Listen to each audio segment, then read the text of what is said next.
Today I'm going to make a quick video of how to replace this electrical plug that's been damaged.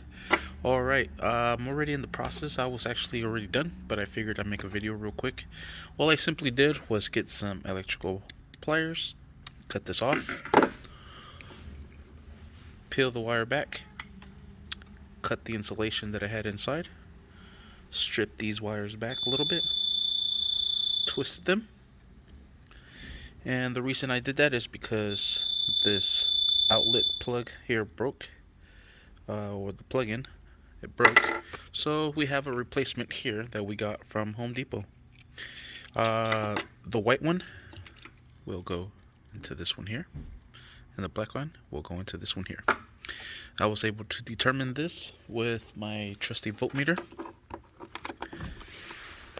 Alright, I have it to test here.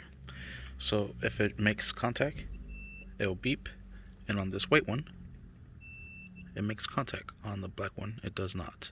So that's how I was able to determine that the white one will go into this one, because it plugs in just like so.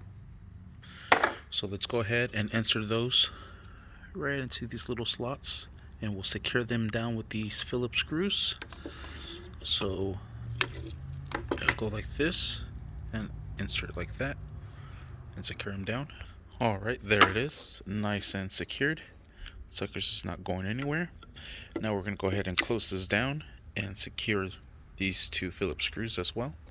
And there it is. And that is how you're able to fix an electrical cord on the plug that has gone bad.